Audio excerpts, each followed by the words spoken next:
Hi అండి, నమస్తే. నేను మీ సునీత. వెల్కమ్ బ్యాక్ టు అమ్మ చేతి వంట కిచెన్ అండ్ బ్లాగ్స్. మనం ఎప్పుడైనా కొత్త పాత్రలు కొన్నప్పుడు వాటికి ఇలాంటి స్టిక్కర్ అనేది వస్తుంది కదండి.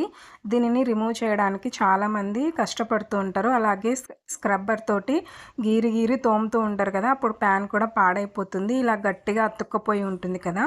మనం దీన్ని డైరెక్ట్గా తీస్తే కూడా దానికి కింద భాగంలో కొంచెం తెల్లగా అతుక్కుపోయి ఉంటుంది కదా. ఇలాంటి వాటిని ఇప్పుడు ఎలా తీయాలో చూపిస్తానండి.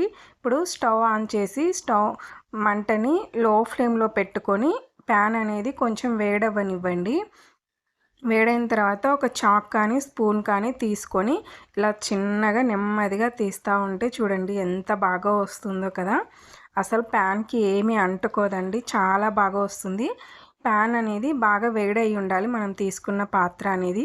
చూడండి ఎంత బాగా వచ్చిందో. గ్లూ అనేది ఇలా లైన్గా అతికిచ్చారు కదా, ఎంత క్లియర్గా కనిపిస్తుందో చూడండి, ఎంత బాగా వచ్చిందో కదా.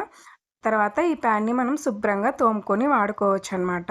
ఈ వీడియో కనుక మీకు నచ్చితే ప్లీజ్ లైక్ చేయండి, మీ ఫ్రెండ్స్ అండ్ ఫ్యామిలీస్కి షేర్ చేయండి. ఇలాంటి మంచి వీడియోస్ కోసం మన ఛానల్ని సబ్స్క్రైబ్ చేసుకోండి. Thanks for watching.